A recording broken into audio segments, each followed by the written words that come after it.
اور اسی طرح اب آگے سورہ زمر کے بعد سورہ مومن شروع ہو رہی ہے، دونوں کا جوڑ ملا دیتے ہیں۔ سورہ زمر میں ملاوٹ اور آمیزش سے پاک خالص توحید کا مطالبہ تھا۔ اب سورۃ مومن میں توحید والے کے ساتھ کیا ہوگا، بندہ مومن کی کہانی آنے والی ہے، اور ساتھ ہی ساتھ توحید کے ساتھ آخرت کو ماننے کا مطالبہ۔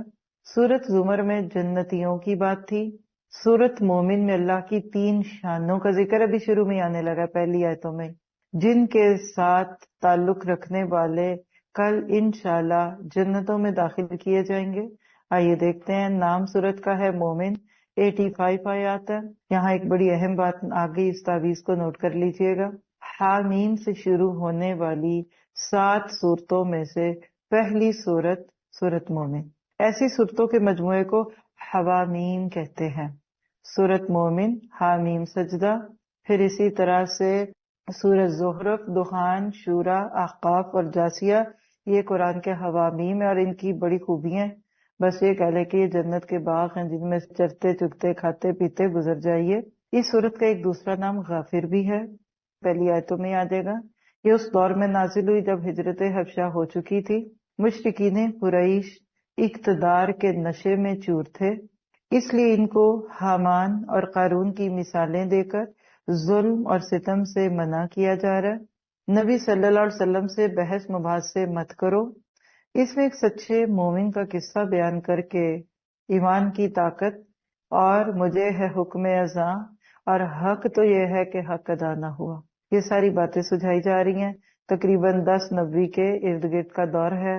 اگر ساری چیزوں کو سم اپ کر دیں تو سورت مومن کا بنیادی تھیم کائنات کی نشانیوں کے سوا تاریخ کے دلائل پر غور و فکر کرتے ہوئے دعوت کو قبول کرو، کیونکہ اس میں ہم پھر دوبارہ تاریخی واقعات پڑھنے والے ہیں۔ اسی طرح بحث، ضد اور فرعونیت، اس سے اجتناب کی ہدایات ہیں۔ ہلاکت کی دھمکی ہے، توحید ثابت کرنے کے لیے عقلی اور تاریخی دلائل ہیں۔ اس میں فرعون کی طرح ہلاکت کی دھمکی دی جا رہی ہے کہ جیسے وہ ہلاک کیا گیا تم بھی کر دیے جاؤ گے، اور اسلام کی دعوت کے مقابلے پہ کل فرعون ٹھہر سکا تو آج ابو جہل اور اس کے ساتھی تم کیا ہو، لہذا فرعونی رویے ترک کر دو، یہ مشورہ ہے۔ اس صورت کے اندر آپ کو جو خاص چیز ہے، ایک سال جب دعا کا ٹاپک تھا نا تو اس بارے کو میں نے شرک فی دعا کا نام دیا تھا، اگر آپ سننا چاہیں تو اس میں آپ کو دعا کا بہت ملے گا، لیکن توحید فی دعا 2 مرتبہ اس کا تذکرہ ہے، آیت نمبر 14 اور 65 میں 4 دفعہ مجادلہ کا لفظ ہے، یعنی جھگڑے جھگڑے جھگڑے، جہاں یہ باتیں آئیں گی لوگ جھگڑیں گے۔ تو آیت 4، 35، 56، 69 کو نوٹ کر لیں، کبھی ان کی تفسیر سن لیجئے گا۔ اور توحید کا 7 بار تذکرہ ہے، آیت 14، 41، 42، 60، 62، 65 اور 84 میں۔ کافر سرداروں کے تکبر کا ذکر 5 بار ہے، یعنی متکبر حکمرانوں کو ہلاکت کی خبر دی جا رہی ہے۔ آیت 21 اور 82 میں 2 مختلف رہنما آپ کو اس میں ملیں گے، ایک بندہ مومن جو خیر کی طرف لے گیا، اور ایک فرعون جو کہتا تھا کہ میں تمہیں صحیح راستہ دکھاؤں گا، لیکن خود بھی ڈوبا اور دوسروں کو بھی ڈبو گیا۔ اللہ کے نبی صلی اللہ علیہ وسلم کو سورت کے آخر میں 2 دفعہ صبر اور استقامت کی دعوت دی گئی ہے۔ یہ پوری سورت کا ایک نٹشل ہے۔ اللہ کرے کہ ہم اس میں سے اپنا حصہ پا سکیں۔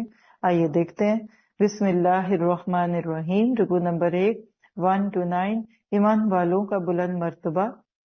حامیم، تنزیل الکتاب من اللہ العزیز العلیم، اس کتاب کا نازل فرمانا اس اللہ کی طرف سے ہے جو غالب اور دانا ہے، گناہ کا بخشنے والا، غافر الذنب، قابل التوب۔ ایک ایک لفظ پہ اللہ کے پیار آتا ہے بندے کو۔ ہم نے پتہ نہیں کس اللہ کے ساتھ بچوں کو جوڑا، اللہ مارے گا، اللہ ڈانٹے گا، اللہ آگ میں ڈالے گا، وہ کیا کہہ رہے گا، غافر الذنب، قابل التوب، گناہوں کو بخشنے والا، توبہ کو قبول فرمانے والا، سخت عذاب والا، انعام اور قدرت والا، جس کے سوا کوئی معبود نہیں، اسی کی طرف واپس لوٹنا ہے۔ اے اللہ ہمارے سارے گناہوں کو معاف کر دے، ہمارے بچوں کے گناہوں کو معاف کر دے، ہماری نسلوں کے گناہوں کو معاف کر دے۔ اللہ تعالیٰ کی آیتوں میں وہی لوگ جھگڑتے ہیں جو کافر ہیں، بس ان کا شہروں میں چلنا پھرنا آپ کو دھوکے میں نہ ڈالے۔ قوم نوح نے اور ان کے بعد کے گروہوں نے بھی جھٹلایا تھا، اور ہر امت نے اپنے رسول کو گرفتار کر لینے کا ارادہ کیا، اور باطل کے ذریعے جھوٹے بحث مباحثے کیے تاکہ ان سے حق کو بگاڑ دے۔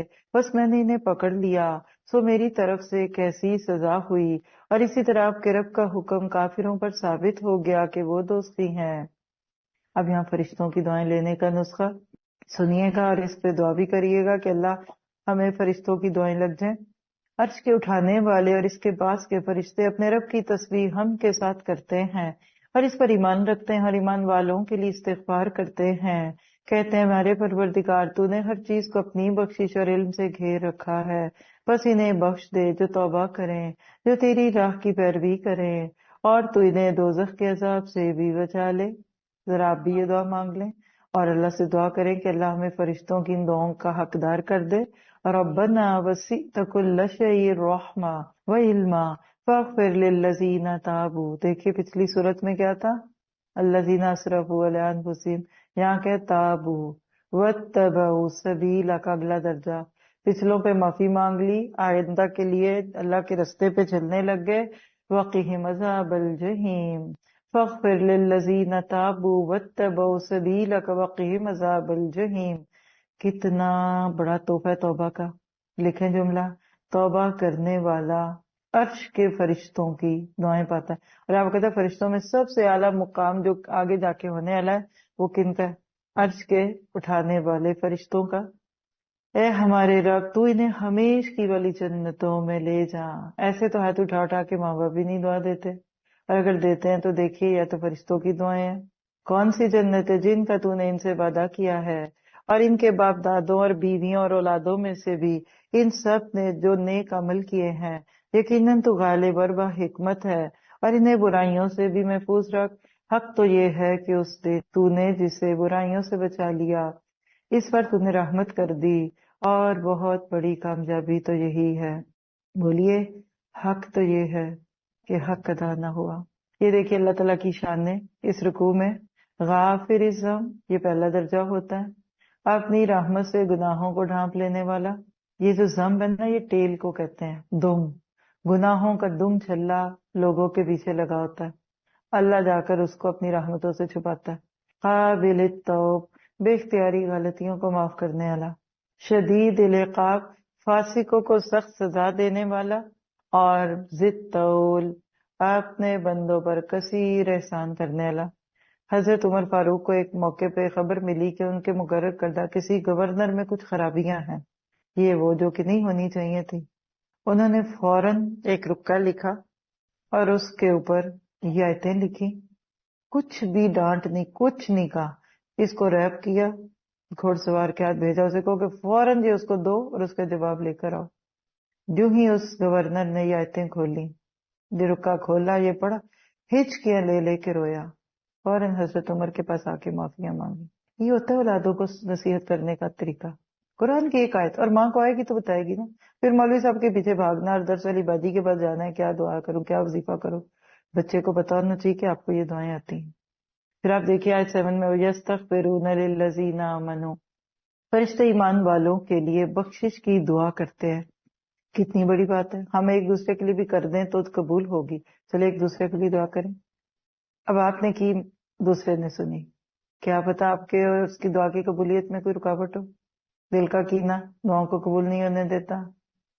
آپ سے تو ایسی کوئی امید نہیں، لیکن رزق حرام، کوئی کسی سے 3 دن سے زیادہ ملا ہی نہیں، روٹھا بیٹھا ہے، تو آپ انسانوں کی دعاؤں کے بیچ میں تو کتنے ویکس ہیں، فرشتے تو معصوم ہیں۔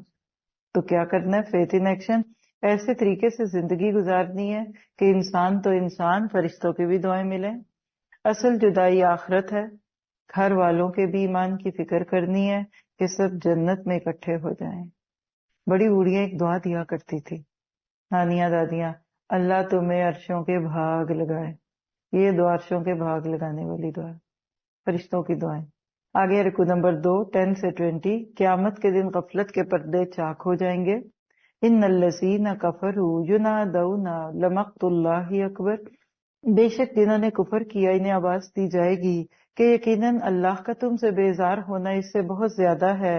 جو تم بیزار ہوتے تھے اپنے جی سے، جب تم ایمان کی طرف بلائے جاتے تھے پھر کفر کرنے لگتے تھے، وہ کہیں گے ہمارے پروردگار تو نے ہمیں 2 بار مارا اور 2 بار زندہ کیا، اب ہم اپنے گناہوں کے اقراری ہیں، تو کیا اب کوئی راہ نکلنے کی بھی ہے؟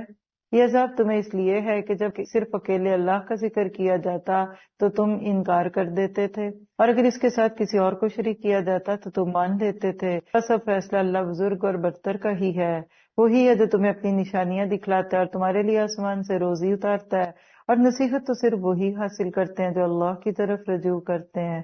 تم اللہ کو پکارتے رہو اس کے لیے دین کو خالص کر کے، وہ کافر برا مانے۔ وہ تو کہتے ہیں ہمیں پکارو، ہم سے مدد لو، ہمیں پکارو مشکلوں میں، لیکن اللہ کہتا ہے تم مجھے پکارو۔ بلند درجوں والا عرش کا مالک وہ اپنے بندوں میں سے جس پر چاہتا ہے وہی نازل فرماتا ہے تاکہ وہ ملاقات کے دن سے ڈر آئے، جس دن سب لوگ ظاہر ہو جائیں گے، ان کی کوئی چیز اللہ تعالیٰ سے پوشیدہ نہ رہے گی۔ اور ایک سوال ہوگا، ذرا سے اس کو سوچئے، آج کس کی بادشاہی ہے؟ لمن الملک اليوم۔ سوچی کیا گزرے گی فرعون کے دل دماغ پہ، شداد کے، حامان کے، نمرود کے۔ اللہ میدان محشر میں آوازیں لگوا رہا ہے، لمن الملک اليوم، لمن الملک اليوم۔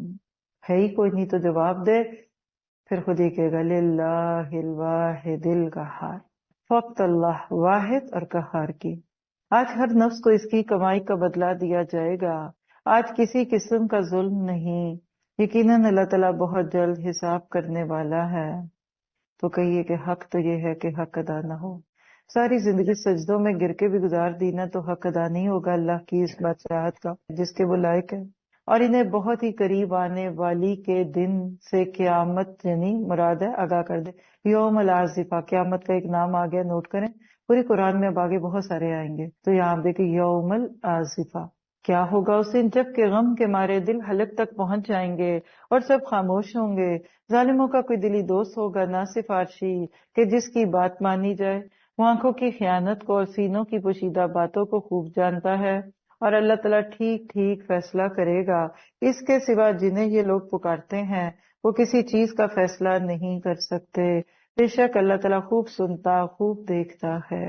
2 آیات ایمان سے متعلق، غافر 10، جو دنیا میں اللہ سے بیزار ہوتے ہیں قیامت کے دن اللہ ان سے بیزار ہوگا۔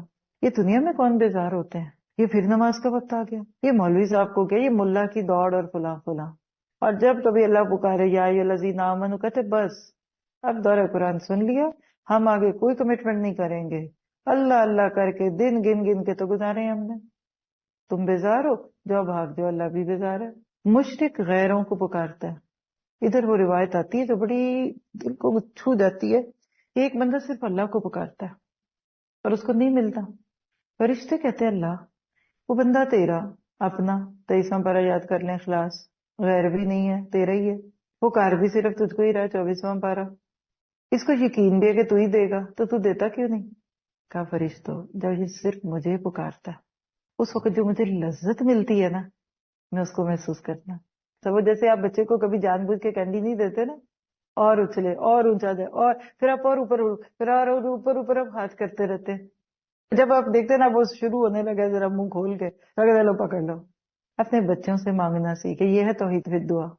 اور اس کے برعکس ایک بندہ اس کے در پہ گیا، نہیں ملا، چھوڑو نہیں دور، جیسے ایک ڈاکٹر سے فائدہ نہ ہونا پھر لوگ دوسرے ڈاکٹر کا پتہ پوچھتے ہیں، لوگ اس طرح پیروں کا پتہ پوچھتے ہیں، قبروں کا، درگاہوں کا، نہیں ادھر جانا، نہیں وہ بہت پہنچے ہوئے، نہیں وہ سندھ، وہ ٹھٹھا، وہ پنجاب، وہ فلاں والے، وہ فلاں والے، کوئی گھوڑے شاہ تو کوئی فلانے شاہ۔ اللہ فرشتوں کو کہتے ہیں جاؤ اس کی بات جا کے فوراً پوری کرو، مجھے گھن آ رہی ہے اس کی آواز سے، میرے سوا سے پکارا ہے، جاؤ اس کو دے دو، جیسے وہ کسی نے کہا کہ کتے کو ہڈی بھی مل جائے تو خوش ہو کے چلا جاتا، اس کو دے دو، لیکن اس سے میرا ایک انتقام ہے کہ اس کے دل میں یہ آئے کہ مجھے بابا جی نے دیا، یہ قبر والے نے دیا، وہاں گیا تھا نا بیٹا لے کے آئے ہو، نعوذ باللہ۔ اب سنیے اس آیت کو، پھر غافر مشرک اپنے لیے نجات کا ہر راستہ خود ہی بند کر دیتا ہے، اللہ کہتے تم روٹھو ہم چھوٹے، تمہیں نہیں مجھ سے مانگنا، مجھے بھی تمہیں نہیں دینا۔ تو فیتھ ان ایکشن، قیامت کو دور سمجھ کر اللہ سے بے خوف نہیں ہونا، اللہ تعالیٰ کے لیے خالص ہو کر عبادت کرنی ہے، آگے رکو نمبر 3 ہے 21 سے 27، تاریخ سے عبرت۔ اولم یسیروا فی الارض، کیا یہ لوگ زمین میں چلے پھرے نہیں کہ دیکھتے کہ جو لوگ ان سے پہلے تھے ان کا نتیجہ کیسا ہوا؟ وہ تو طاقت کے اعتبار سے اور زمین میں اپنی یادگاروں کے اعتبار سے ان سے بہت زیادہ تھے، سپر سول پاور تھے، یہ مطلب ہے۔ بس اللہ نے انہیں ان گناہوں پر پکڑ لیا اور کوئی نہ ہوا جو انہیں اللہ کے عذاب سے بچا لیتا، اس وجہ سے کہ ان کے پاس ان کے پیغمبر معجزے لے لے کر آتے تھے تو وہ انکار کر دیتے تھے، بس اللہ نے انہیں پکڑ لیا تھا۔ یقیناً وہ طاقتور اور سخت عذاب والا ہے۔ اور ہم نے موسیٰ علیہ السلام کو اپنی آیتوں اور کھلی دلیلوں کے ساتھ بھیجا فرعون، حامان اور قارون کی طرف، تو انہوں نے کہا یہ تو جادوگر اور جھوٹا ہے۔ بس جب ان کے پاس موسیٰ علیہ السلام ہماری طرف سے دین حق لے کر آئے تو انہوں نے کہا کہ اس کے ساتھ جو ایمان والے ہیں ان کے لڑکوں کو تو مار ڈالو اور ان کی لڑکیوں کو زندہ رکھو، اور کافروں کی جو حیلہ سازی ہے وہ غلطی میں ہے۔ اور فرعون نے کہا مجھے چھوڑو کہ میں موسیٰ علیہ السلام کو مار ڈالوں، تکبر سے بھرا ہوا، اور اسے چاہیے کہ اپنے رب کو پکارے۔ مجھے تو ڈر ہے کہ یہ کہیں تمہارا دین نہ بدل ڈالے یا ملک میں کوئی بہت بڑا فساد برپا نہ کر دے۔ موسیٰ علیہ السلام نے کہا میں اپنے اور تمہارے رب کی پناہ میں آتا ہوں، ہر اس تکبر کرنے والے شخص کی برائی سے جو روز حساب پر ایمان نہیں رکھتا۔ یہ ہوتے ہیں رعونت بھرے حکمران۔ 2 آیتیں ایمان سے متعلق۔ 25 غافر، جو کسی کے لیے گھڑا کھودے خود اسی میں گر جاتا ہے۔ فرعون نے کیا سوچا تھا اور اللہ نے اس کے ساتھ کیا معاملہ کیا؟ خود بھی پھر پانی میں ہی ڈوبا، موسیٰ کو پانی سے نکالا اور خود اسی پانی میں ڈوبا۔ غافر 27، دشمن کے خوف میں اللہ کی پناہ لینی چاہیے، دوسروں کی ٹھیک نہیں۔ آج امت مسلمہ کے اوپر یہ آیت فٹ ہوتی ہے۔ جس کو اللہ پر یقین آئے گا نا وہ صرف اللہ کی طرف دیکھے گا۔ حضرت عمر فاروق کا دور تھا، قحط پڑ گیا، بہت غربت پھیل گئی۔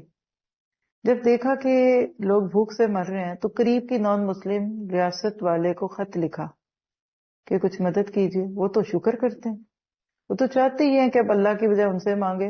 اتنا بڑا قافلہ مدد کا اس نے بھیجا کہ کہتے ہیں کہ ایک اونٹ مدینہ میں تھا تو آخری اونٹ اس کے ملک میں تھا، بھر بھر کے دیا۔ چند دن بعد ختم۔ اتنے بڑے شہر میں وہ قافلہ کیا کرے؟ ختم ہو پھر وہی غربت۔ اللہ نے ایک بدری صحابی کو جو ابھی تک زندہ تھے خواب میں دکھایا کہ اللہ کے نبی آئے اور کہا عمر کو کیا ہو گیا؟ بس چلے گئے، تھوڑی ناراضگی کا انداز تھا۔ اس صحابی نے جا کر عمر کو سنا دیا خواب۔ اب تو عمر کو اپنے ایمان کی فکر پڑ گئی کہ اللہ کے نبی نے میرے بارے میں ایسے کیا ہے تو میں نے کیا کیا؟ مجلس شورا بلا لی، بڑے بڑے علماء دین والے آئے، بھائی میری غلطی ڈھونڈو۔ کہا امیر المومنین آپ کی غلطی صلاۃ الاستسقاء نہیں پڑھی اور آپ نے ایک غیر مسلم حکومت سے مدد مانگ لی۔ کہا یس، یہ تو خیال ہی نہیں آیا، چلو کل سارے کھلے میدان میں چلو۔ اور جب گئے صلاۃ الاستسقاء پڑھی، اتنا جل تھل ہوا کہ 2-4 دن کے اندر مدینہ کا سارا ڈراؤٹ ختم ہو گیا۔ یہ ہے آیت الیس اللہ بکاف عبدا۔ آج امت مسلمہ کو اس دروازے کو کھٹکھٹانے کی ضرورت ہے۔ پھر اسی طرح اللہ کے نبی صلی اللہ علیہ وسلم کو جب کسی قوم سے خوف ہوتا ہے تو آپ فرماتے آئیے ہم سب دل سے پڑھتے ہیں، ہر دشمن اسلام اور ہر دشمن مسلمان کو ذہن میں رکھتے ہوئے اللہم انا نجعلک فی نحورہم ونعوذ بک من شرورہم۔ اے اللہ ہم تجھے ان کے مقابل کرتے ہیں اور ان کی برائیوں سے تیری پناہ طلب کرتے ہیں۔ یہ سنن ابو داؤد کی روایت ہے 153 آپ کہتے ہیں یہ لفظ نحور کے شرور تو ہم سمجھتے ہیں نا، اردو میں شر، شرور، شر، یہ نحور کیا ہے؟ ہم تجھے ان کی گردنوں پہ رکھتے ہیں، یعنی نہر کر دیں ان کو۔ اللہ اکبر کبیرہ۔ فیتھ ان ایکشن، اللہ کی نعمتیں ملنے پر سرکشی نہیں، شکر گزاری کا رویہ اختیار کرنا ہے، اللہ تعالیٰ کی پکڑ سے بے خوف نہیں ہونا۔ رکوع نمبر 4 28 سے 37 رجل مومن، یہ ہے وہ رکوع جس کی وجہ سے یہ صورت بھی مومن ہے اور یہ پارہ بھی ہے کہ حق تو یہ ہے کہ حق ادا نہ ہوا۔ وقال رجل مؤمن من آل فرعون، اور مزے کے بدے کے تھا فرعون کے گھر والوں میں سے مل مسلمانوں کو گیا۔ آج بھی یہی ہونا ہے، لکھ کے رکھ لیں، ذرا سیدھے ہوں مسلمان، اللہ نے انہی میں سے کسی کو مسلمان کر کے آپ کا معاون کر دینا انشاءاللہ۔ اللہ کو پتہ بندے کمزور ہیں، اور ایک مومن شخص نے جو فرعون کے خاندان میں سے تھا اور اپنا ایمان چھپائے ہوئے تھا کہا کہ کیا تم ایک شخص کو محض اس بات پر قتل کرتے ہو کہ وہ کہتا ہے کہ میرا رب اللہ ہے؟ رب بھی اللہ کا لفظ بہت آ رہا ہے اس بارے میں، یہاں بھی دیکھ لیں، اور تمہارے رب کی طرف سے دلیلیں لے کر آیا، اگر وہ جھوٹا ہو تو اس کا جھوٹ اسی پر ہے، اور اگر وہ سچا ہے تو جس عذاب کا وہ تم سے وعدہ کر رہا ہے اور کچھ نہ کچھ تو تم پر بھی آ پڑے گا۔ اللہ تعالیٰ اس کی راہبری نہیں کرتا جو حدوں سے گزر جانے والا اور جھوٹا ہو۔ اے میری قوم کے لوگو، آج تو بادشاہت تمہاری ہے اور اس زمین پر تم غالب ہو، لیکن اگر اللہ کا عذاب ہم پر آ گیا تو کون ہماری مدد کرے گا؟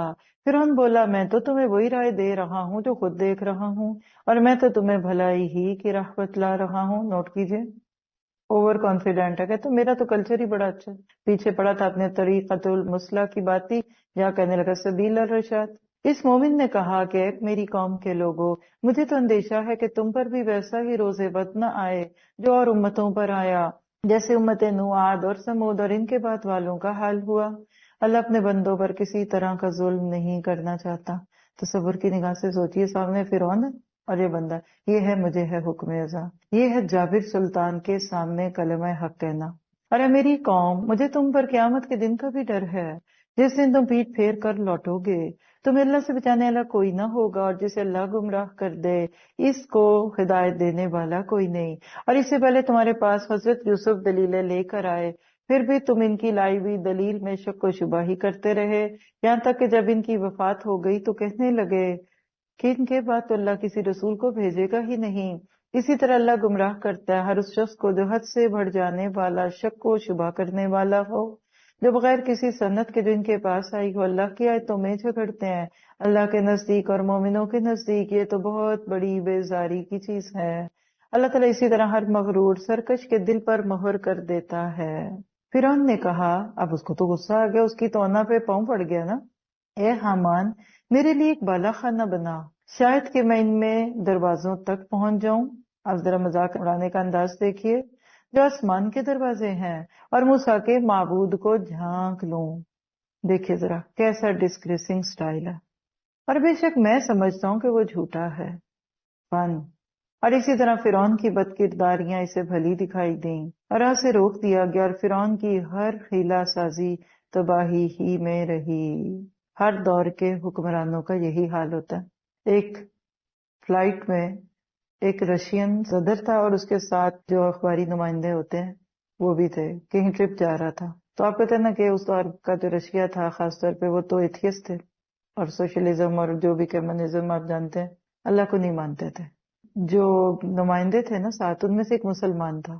جو ہی اس صدر نے اس مسلمان کو دیکھا نا تو اس کو ایک مذاق سوجا، کہنے لگا، ارے تو مسلمان کہتے ہو اللہ اوپر ہے، تو چلو ذرا اوپر آئے ہوئے ہیں، دیکھ لیں، جائیں ذرا اللہ کے قریب۔